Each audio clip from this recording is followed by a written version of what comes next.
the Stuka had been designed to have two 250-kilogram bombs. But here one sees how they tried to use this new heavier bomb, and they specifically targeted buildings like churches, which were more solidly built, so that afterwards, when the nationalist armies had overrun the area, they could then examine the results of their work.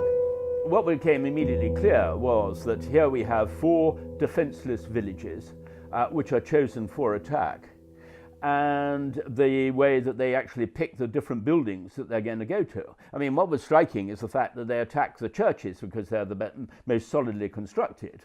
But this was all part of a sort of the secrecy, if you like, which was covering the whole idea up, because many people thought afterwards that they must have been Republicans who'd attacked the churches and destroyed the churches. But in fact, it was also turned out to be a good way of covering up what they were doing themselves, what the Germans were doing. The Republic was doing badly in terms of international propaganda. That only started to change with Guernica, and that is why the nationalists lied entirely about the whole of the Guernica operation, trying to claim that it was the left themselves, the Reds, who had set fire to these houses and so forth.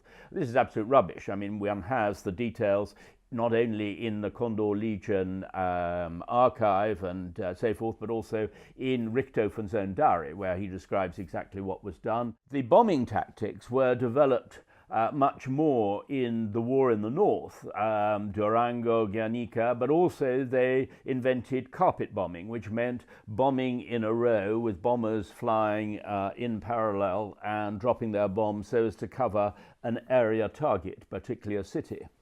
They also used napalm for the very first time, a prototype, if you like, of napalm near Oviedo. And then, of course, and in this particular case, the most interesting for the Germans was the opportunity to use their new Stuka, the Junkers 87. When I was researching my book, I was intrigued by the way that the Spanish Civil War had been used as a laboratory.